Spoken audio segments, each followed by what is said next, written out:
Hey guys, welcome to my channel doctor morphine. आज हम लोग हमारे सेकेंड लेक्चर में एक बहुत ही इंपॉर्टेंट टॉपिक कवर करने वाले हैं जो कि है brachial plexus. MBBS first year anatomy में brachial plexus 5 marks, 10 marks, 15 marks, 20 marks किसी भी टाइप ऑफ क्वेश्चन में दिया जा सकता है। Brachial plexus is very much important both clinically as well as theoretically. Brachial plexus teachers के बहुत ज़्यादा फेवरेट टॉपिक है क्योंकि even in viva and even in क्या कहते हैं थ्योरी के पेपर्स में कहीं से भी कुछ भी क्वेश्चन पूछा जा सकता है।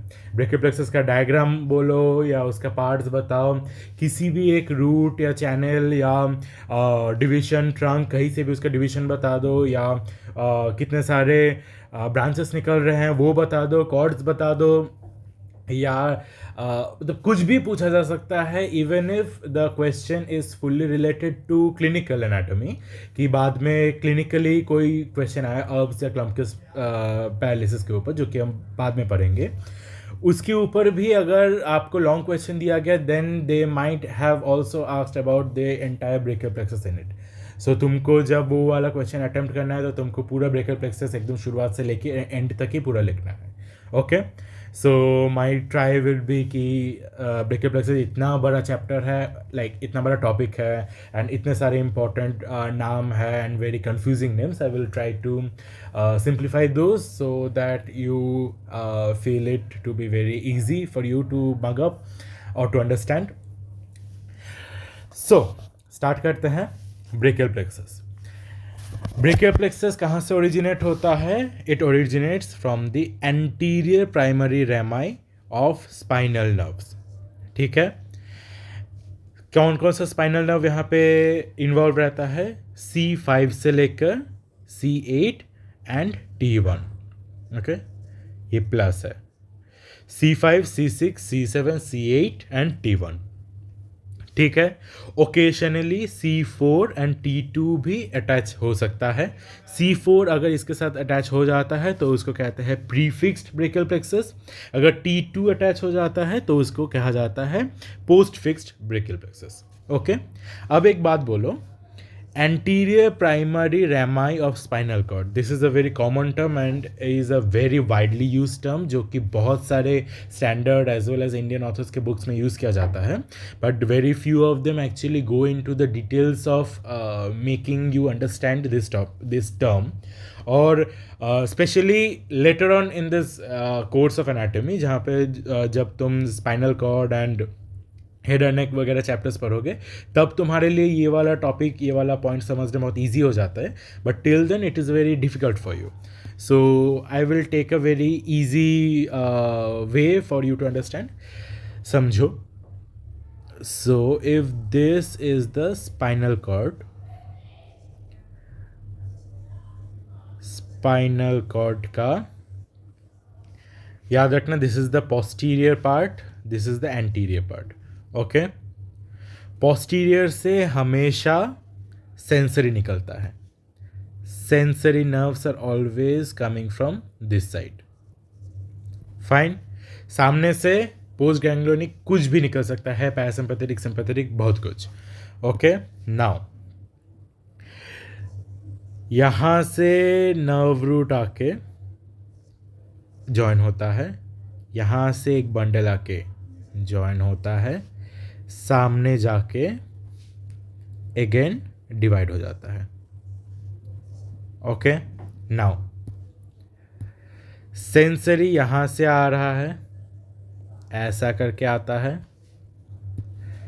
मोटर यहां से आता है। Fine,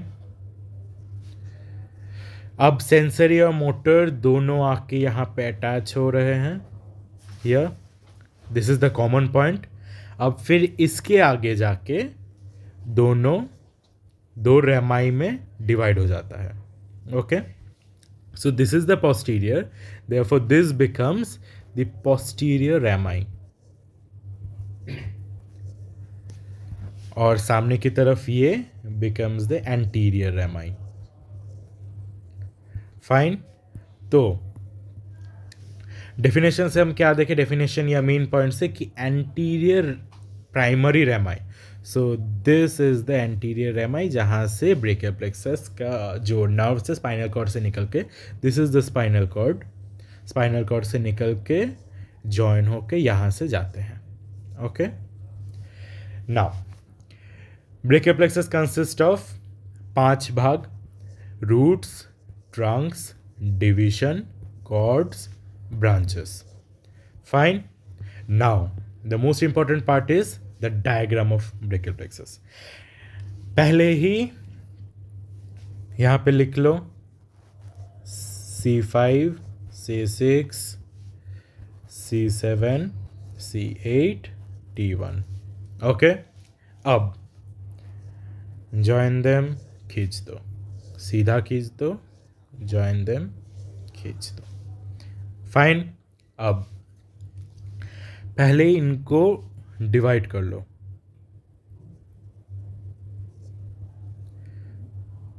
this becomes the roots, this is the trunks. फिर आता है डिवीजन, फिर कॉर्ड्स. ओके, अब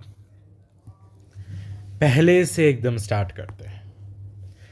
पहले C5 से एक इंडिविजुअल निकाल दो, देन 3 नीचे की तरफ ले आओ, C5, C6 एंड C7 से.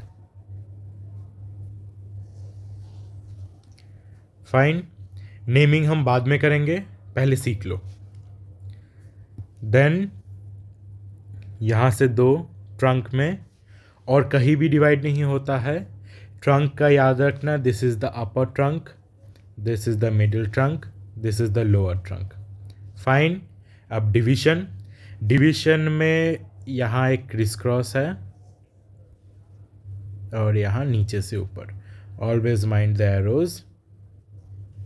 फाइन. अब सामने की तरफ जाके और डिवाइड होता है. डिवाइड, यहाँ 3 निकालो और यहाँ 3 निकालो. ओके, फाइनली आके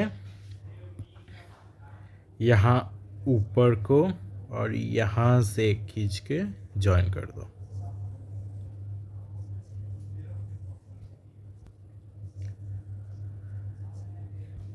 this becomes your basic diagram of brachial plexus. ठीक है, अब नेमिंग में चलते हैं. पहले रूट से C5 से जो ऊपर की तरफ निकाले, दैट बिकम्स द DS लिखते हैं, या डॉर्सल स्कैपुलर नर्व. DS और डॉर्सल स्कैपुलर नर्व. फाइन. नीचे की तरफ जो लंबा खींच लिए, this becomes the long thoracic nerve. Long thoracic nerve. Fine. सामने की तरफ जाके C5 और C6 को अटैच करके एक डिवाइड जो किए 2 में, that becomes the supra scapular nerve, and नीचे की तरफ नर्व टू सबक्लेवियस. ठीक है. सो SS से हम क्या लिखें? Suprascapular nerve and nerve to subclavius.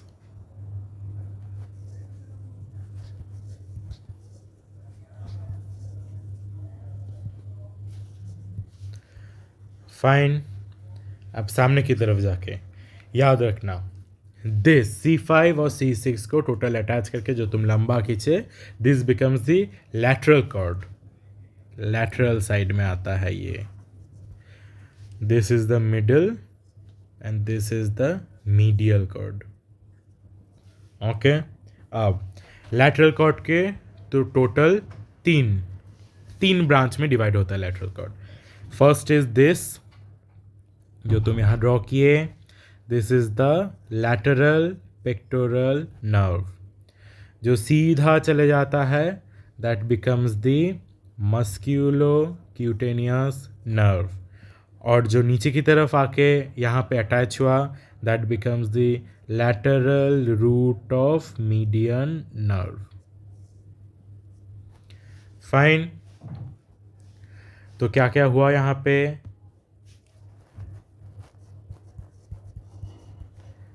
lateral pectoral nerve, musculocutaneous nerve,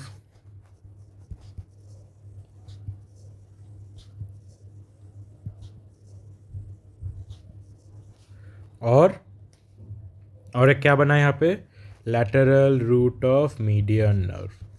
Fine. lateral root of median nerve. अब मैं इन सब का निमोनिक्स आपको बाद में बताऊंगा। बीच वाला जो है, जो मीडियल है, और जो मिडिल वाला जो कॉर्ड है, यहाँ का टोटल 5 भाग है। पहला आता है अपर सबस्कैपुलर नर्व, सेकंड आता है थोरैको डॉर्सल नर्व, थर्ड आता है लोअर सबस्कैपुलर नर्व, सीधा चले जाता है रेडियल नर्व होके कंटिन्यू होता है, एंड फाइनली एक यहाँ पे डिवाइशन निकलता है, this becomes the axillary nerve. Okay, last वाला और the medial cord. Medial cord के total division: medial pectoral nerve, ये बनता है medial cutaneous nerve of arm, ये बनता है medial cutaneous nerve of forearm, सीधा चले जाता है as a ulnar nerve continue होता है, एंड फाइनली ये this is the medial root of median nerve. Okay, अब हम लोग एक एक करके देखेंगे कि कहाँ से क्या क्या निकलता है। अब लैटरल कॉर्ड से,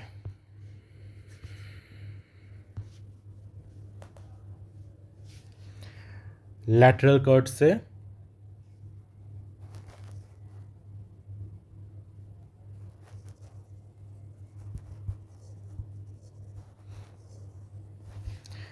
लैटरल कॉर्ड से क्या क्या निकला?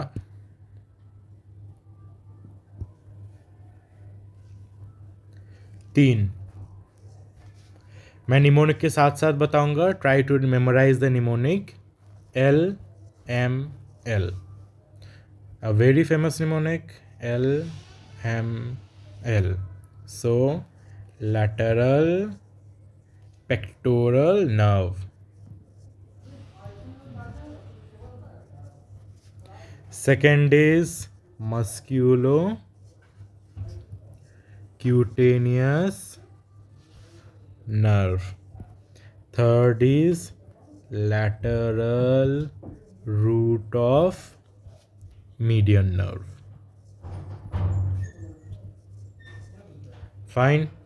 अच्छा, मीडियन नर्व मैंने दिखाया नहीं, this continues as the median nerve.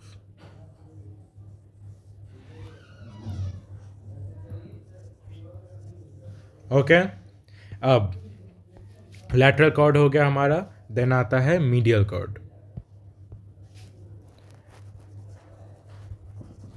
Medial cord से क्या क्या बनता है? मीडियल कॉर्ड से बनता है, try to remember it by M4U।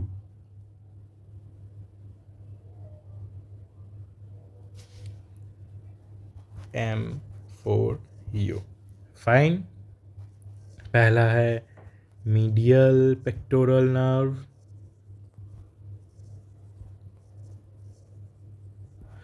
Then medial cutaneous nerve of arm, third is medial cutaneous nerve of forearm, फिर आता है medial root of median nerve, finally आता है अल्नर नर्व। तो क्या क्या हुआ बच्चों? M M M M U, like I said M four U. यहाँ भी हम लोगों ने देखा एल एम एल। ओके, अब आता है लैटरल कॉर्ड में, लैटरल और पोस्टीरियर कॉर्ड।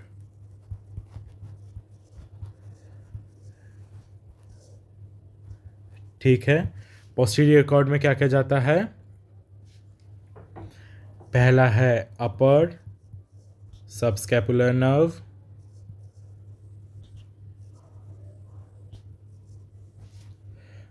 देन आता है लोअर सबस्कैपुलर नर्व,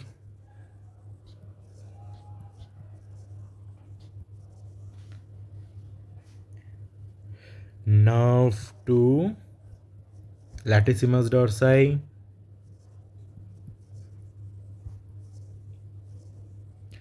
या इसको कहा जा सकता है थोरैकोडोर्सल नर्व।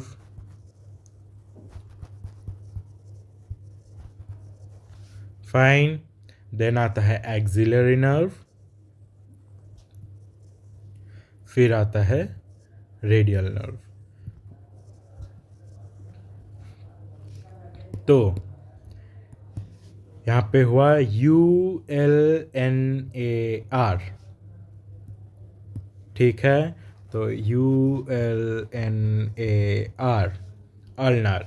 पर याद रखना ulnar does not mean ulnar nerve इस तरह से जाता है, do not be confuse during exams. Ulnar nerve always passes via the medial cord.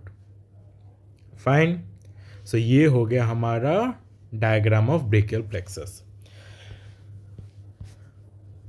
अब अगर this is a very critical diagram, अगर तुम अच्छे डायसेक्शन वाले किसी भी बुक में देखोगे या इनसाइड एनी टाइप ऑफ क्या कहते हैं, बहुत नेटलेस एटलस या कोई भी बहुत अच्छे जो किताब होते हैं वहाँ पे you will get this type of a diagram. This is almost equal to what you get inside a cadaver. जब तुम कैडेवर को डायसेक्ट करोगे तब अगर तुम अच्छे से डायसेक्ट कर पाओ तो this is what you will gate. Fine, अब अगर यहाँ से अब हम धीरे धीरे करने की कोशिश करें,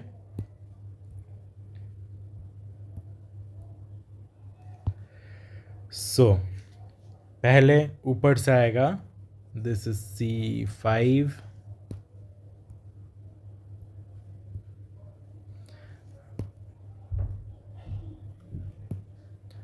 this is C5, C6, C7, C8, T1 पीछे की साइड में है। ओके, तो C5 से ऊपर की तरफ पहले जाता है DS और डॉर्सल स्कैपुलर नर्व, ये दोनों देखो ज्वाइन होके कंटिन्यू हो रहा है। देन C7 से डायरेक्ट आ रहा है and C8 and T1 are also getting attached and then they continue सामने आकर। So this part right here becomes the roots, सामने जाके this becomes the trunk, this becomes the division, finally यहाँ पे कॉर्ड्स। ओके, सो ये वाला diagram देखिए, you might think कि कहाँ से स्टार्ट हो रहा है एंड तुमको समझ में नहीं आ रहा है कि बॉडी में कैसे लाइक प्रोसीड कर रहा है। So this is for that कि स्पाइनल कॉर्ड से निकल के कैसे टूवर्ड्स द आर्म ये कंटिन्यू हो रहा है। This is the first rib, हाँ, सो टूवर्ड्स द आर्म ये कंटिन्यू होता है।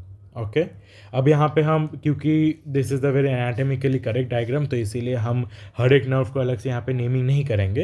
And in the exam also, even in viva and dissection, जब तुम्हारा ऑस्पी के टेबल्स आएंगे, there also you are not required to label and to identify all the nerves. जो major है you only have to identify those nerves. Okay. अच्छा, very interesting point है जो मैं दिखाना चाहता था कि if this is the shoulder, so this becomes the lateral side, this becomes the medial side, right? Ab this one continues to be the median nerve. अब median nerve का यहाँ से जो रूट आता है दैट बिकम्स द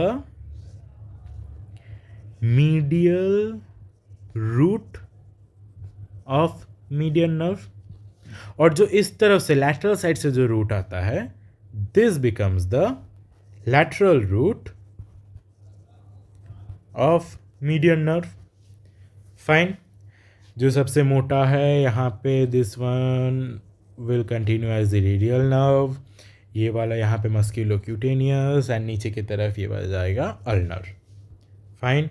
और एक diagram देख लेते हैं, कैडावर में ऐसा ही दिखता है। सो यहाँ से अगर स्टार्ट करें तो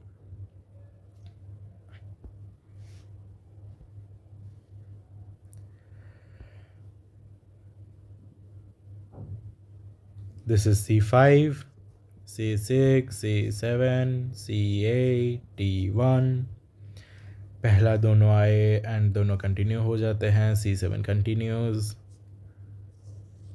C7 कंटिन्यू हो जाता है, C8 and T1 they attach and then continue. Okay. Another important thing to note here is this correlation. देखो यहाँ से क्या जा रहा है, this is the axillary artery.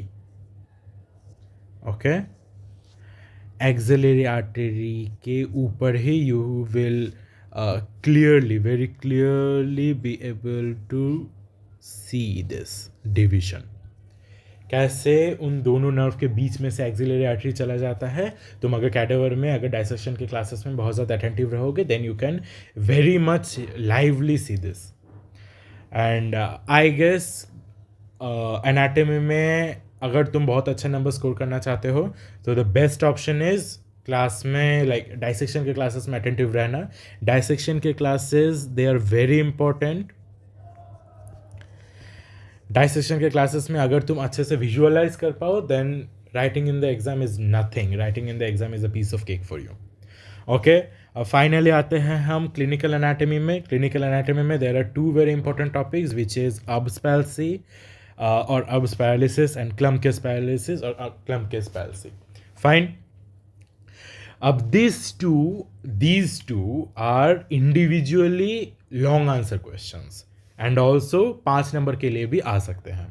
Fine. तो ये वाला 5 एंड 10 और 15 और 20 तुम्हारे यूनिवर्सिटी में जैसा भी मार्किंग का सिस्टम हो, always prepare these two individually for them. अगर 10, 15 या 20 मार्क्स के है, ऑलवेज रेस्ट एश्योर्ड कि वहाँ पे brachial plexus is going to be involve. तुमको अगर ये वाला क्वेश्चन अटेम्प्ट करना है तो तुमको ब्रेकियल प्लेक्सस ड्रॉ करके ही स्टार्ट करना पड़ेगा। फाइन। अब अब्स पैल्सी से स्टार्ट करते हैं। अब्स पैल्सी, अब्स पैल्सी का साइट कहाँ होता है? This is the upper trunk injury at Erb's point. अब the major question is Erb's point क्या है? If you see here,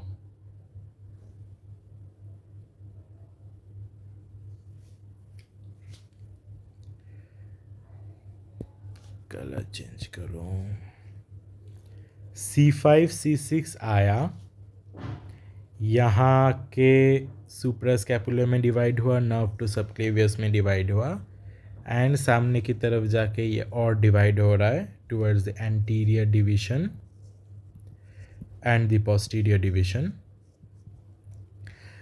this total point is the Erb's point. Fine. So हम नीचे clearly एक डायग्राम बनाएंगे फॉर अब्स पॉइंट। C5 C6 यहाँ से आया, suprascapular nerve, nerve to subclavius, सामने जाके anterior division, posterior division. Fine. Labeling is always important. Suprascapular, nerve to subclavius, anterior division, posterior division. This point is the ups point.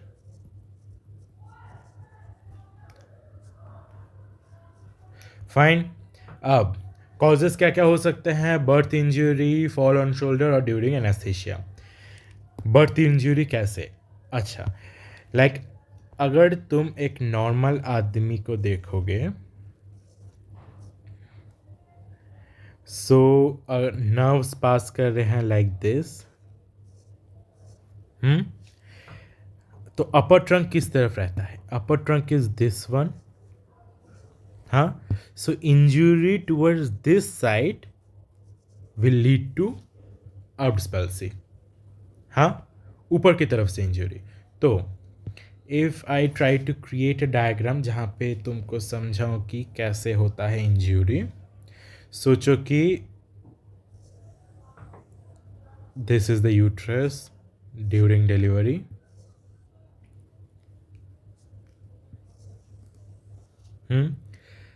Here is the baby.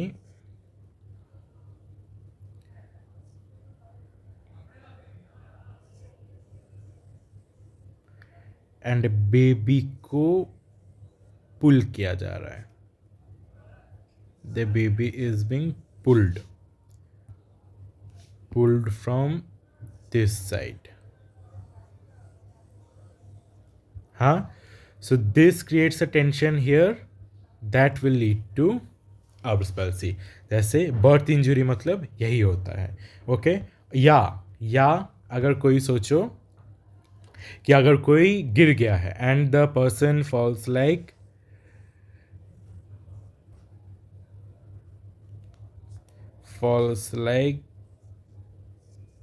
This and यहाँ पे hit करता है. सो यहाँ पे hit कर रहा है. This is the area hit, that is the fall on shoulder. Okay. और ड्यूरिंग एनेस्थीसिया ऑपरेशन में हमेशा जहाँ भी इंजेक्शन दिया दे के एनेस्थेसाइज किया जाता है, बहुत बार होता है कि इंजेक्शन इंज्यूरी एनेस्थीसिया में एक्सीडेंट्स हो जाते हैं. So the nerve roots injured are C5 and C6. अब मसल्स पैरालाइज तुमको याद रखना पड़ेगा. Biceps brachii, deltoid, brachialis, brachioradialis and parts of supraspinatus, infraspinatus, supinator. ठीक है. अब if you remember correctly, biceps brachii का एक काम क्या है? Supination of forearm. हाँ. डेल्टॉइड का काम एबडक्शन ऑफ आर्म. भले ही deltoid is almost 15 to 90 degrees के लिए डेल्टॉइड का काम रहता है. Brachialis is flexion of four arm. Brachioradialis is flexes the elbow joint. Fine. अब अगर all these are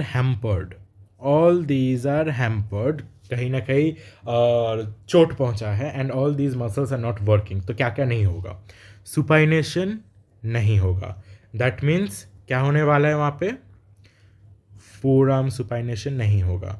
that will lead to pronated arm, four arm.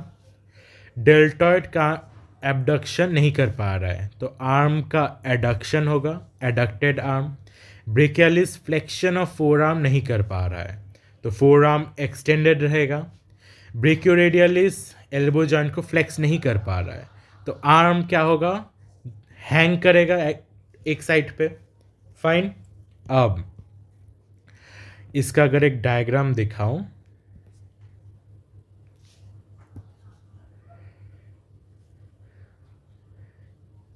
This is the shoulder. हाथ पीछे की तरफ, because the forearm is hanging by this side. तो cannot be folded.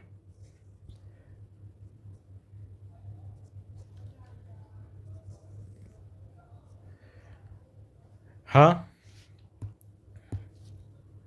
this is extended forearm.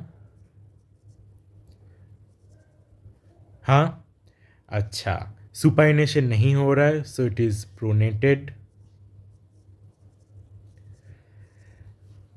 Adducted, medially rotated, उस तरफ घुमा हुआ है, लाइक इनसाइड, अंदर की तरफ घुमा हुआ है. फाइन. तो क्या हुआ, what does this posture give? देख के लग रहा है ना कि जैसे पुलिसमैन टिप ले रहा है या वेटर टिप ले रहा है. हाँ, that's why this is called a policeman tip hand और वेटर्स हैंड या porters tip hand hold. Fine. तो अब्स पैरालिसिस एक जल्दी से जल्दी एक बार रिवाइज कर लेते हैं. सो साइट क्या हुआ, upper trunk injury at the site of Erb's point. Erb's point क्या होता है, C5 C6, suprascapular nerve, nerve to subclavius, anterior division, posterior division, total 6 nerves का एक कंजंक्शन पॉइंट, उसको कहते हैं अब्स पॉइंट, जो कि अपर ट्रंक में लाई करता है. कॉजेस क्या क्या हो सकता है, बर्थ इंजरी हो सकता है, फॉल ऑन शोल्डर हो सकता है और ड्यूरिंग एनेस्थीसिया हो सकता है. नर्व रूट्स क्या क्या इंज्योर हो रहा है, यहाँ पे C5 एंड C6 इंज्योर हो रहा है. मसल क्या क्या पैरालाइज हो रहा है, biceps brachii, deltoid, brachioradialis, brachialis, parts of supraspinatus, infraspinatus, supinator. ठीक है. पर्सन क्या क्या नहीं कर पा रहा है, the arm is adducted, hangs by the side and medially rotated. Forearm is extended and pronated. हाँ, एंड क्योंकि नर्व का सेंसेशन सब कुछ जा रहा है तो there is a loss of sensation, loss of general sensation over the entire hand. ठीक है. और क्या क्या नाम से जानते हैं इसको, we know it by policeman tip hand, waiters hand और porters tip hand. Fine. This is the hand. Okay. Now Klumpke paralysis, another very interesting case. Klumpke paralysis में सोचो कि C5 C6 C7 C8 T1, join खींचो खींचो join खींचो. C8 and T1 यहाँ पे इंज्योर होता है. क्लम्प केस पैरालिसिस में यहाँ इंज्यूरी आता है. So C5 C8 and T1 are injured. ठीक है. कैसे होता है, अगर जैसे मैंने बोला था, अगर यहाँ पे इंज्यूरी होता like on the lateral side, तो क्या हुआ, ब्रेकियल प्लेक्सस का वो ऊपरी वाला साइड है, तो the upper trunk is injured. तो यहाँ पे होता तो दैट बिकम्स द अर्ब. पर देखो यहाँ पे क्या हो रहा है, यहाँ पे स्ट्रेच आ रहा है. स्ट्रेच किस साइड आ रहा है, यहाँ पे स्ट्रेच आ रहा है. This is the stretched area. So injury कहाँ हो रहा है, टुवर्ड्स दिस साइड, यहाँ पे इंजरी हो रहा है. और इंजरी हो गया मतलब लोअर कॉर्ड जहाँ से पास हो रहा है वहाँ पे. सो द लोअर ट्रंक और C8 और T1, या फिर यहाँ पे होगा तो क्लम्प के. फाइन. या फिर ड्यूरिंग डिलीवरी अगर किसी बच्चे को एक हाथ पकड़ के खींचा जाए, सो क्या होता है, उसका ये जो यहाँ पे हैंड है ऐसा खिंचाव आ रहा है हैंड में, तो इस खिंचाव की वजह से the nerves will get injured. Fine. तो कॉजेस क्या क्या है, one falls on outstretched hand या फिर ड्यूरिंग डिलीवरी, जो कि दो पिक्चर मैंने तुमको दिखाया. मसल क्या क्या इन्वॉल्व हो रहा है, the flexors of wrist and fingers. देखो C7 and C8, C8 muscle and T1 is injured. So C8 का जिस जिस मसल में भी उसका इनर्वेशन जाएगा, all those muscles will be injured. तो flexors of wrist and fingers, all intrinsic muscles of hand. Fine, क्योंकि वो C8 एंड T1 दे रहा है. Loss of sensation along the medial border of forearm and hand. Fine. Finally देखा जाता है Horner syndrome. Horner syndrome में हम बाद में आएंगे, पहले ये वाला समझ लो, क्लॉ हैंड. क्लॉ हैंड कहते हैं इस केस को. This is claw hand. अब यहाँ पे जो भी हैंड में जितने भी मसल तुम्हारे हैं, अगर दोज मसल्स आर फ्लेक्स्ड होगा तो क्या होगा, your finger can fold like this. हाँ, तुम ऐसे करके अपने फिंगर को फोल्ड कर रहे हो, बट वो नहीं हो रहा है, सो क्या हुआ, it is extended, these muscles are extended, all muscles are extended. Fine. Flexors of wrist and fingers extend हो रहा है, wrist and fingers के flexors extend कर रहे हैं. All intrinsic muscles of the hand, intrinsic muscles of the hand, like you can see here. ठीक है. अब loss of sensation along medial border. Loss of sensation along medial border of forearm and hand. यहाँ से loss of sensation रहेगा. Fine. अब आते हैं Horner syndrome में. हॉर्नर सिंड्रोम का अगर मैं तुमको एक डायग्राम दिखाऊं ऑफ अ फेस,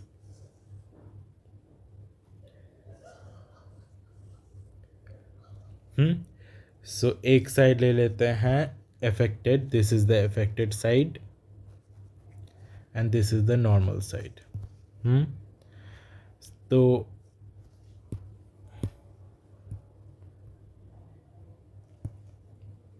eyes है, ओके.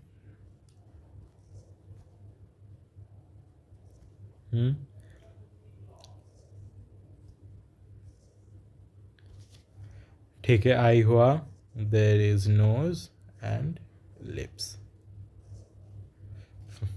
ओके.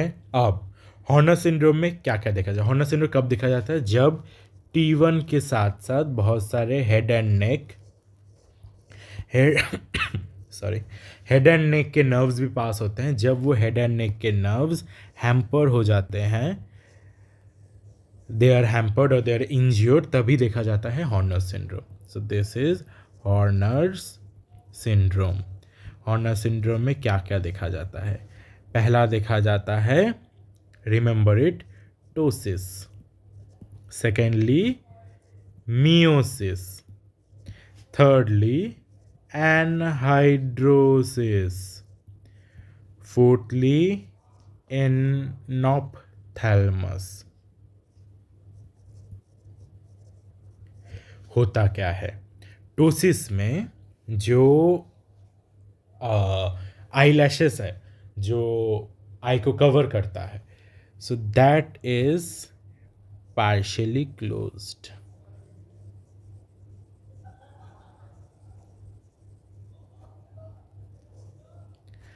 नॉर्मल में जहाँ फुल्ली ओपन हो रहा है, आँख फुल खुलता है, पर टोसिस में it is closed. Secondly miosis. Miosis क्या होता है, नॉर्मली अगर बड़ा हो, so in miosis it will be smaller.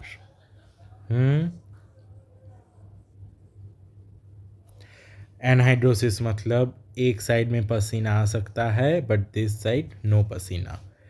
एनॉफ्थैल्मस मतलब आई का जो लेवल है, if this is the eye socket, अगर मैं इसको अगर नीचे की साइड से देख रहा हूँ, हाँ, तो आई का जो लेवल है, level of eye, this is the eye socket. So enophthalmos में the eye appears depressed, sunken socket. तो देख लेते हैं हॉर्नर सिंड्रोम में क्या क्या है. Partial ptosis. टोसिस क्या है, I doesn't open fully. Meiosis में कॉन्ट्रैक्शन ऑफ प्यूपिल. एनहाइड्रोसिस में नो स्वेटिंग. एंड एनॉफ्थैल्मस मतलब संकन आई बॉल. फाइन. अब क्लम्पकस पैल्सी ऊपर से देख लेते हैं. Site of action, site of injury क्या है, C8 and T1 या लोअर ट्रंक. कॉजेस क्या क्या है, one falls on outstretched hand during delivery. Muscles involve, flexors of wrist and fingers, all intrinsic muscles of hand, loss of sensation along medial border of forearm and arm. Yeah, again Horner syndrome, partial ptosis, meiosis, anhydrosis and enophthalmos. Fine. So brachial plexus is complete. Roots, trunks, division, cord, branches exam में आए. So this is the diagram you will have to produce during exams. Fine. Thank you. Hey guys, so if you really like the video on brachial plexus and my last video on cubital fossa, I would really appreciate if you like, share and subscribe to my channel. And I can make really concise notes on all these, but ये वाला notes मैं नहीं देने वाला because this is an explanatory notes जहाँ पे there are all of मैंने बहुत कुछ समझाने के लिए I made all these markings and everything. So अगर ये वाला notes मैं दूंगा so you will not be able to understand कि मैं क्या बोलने वाला हूँ और क्या बोल रहा हूँ. So if you want me to make clear notes, I can make them. You can always ask your doubts and comments and your wishes in the comment section. I would really appreciate if you like my videos, and if I make any mistakes जो कि मैं बनाता हूँ, तो अगर तुम लोग comment section में बोलोगे आई वुड रियली अप्रिशिएट कि मैं उसे चेंज कर पाऊँ. And really looking forward to meeting you all. Thank you. Bye. Signing off, Dr. Morphine.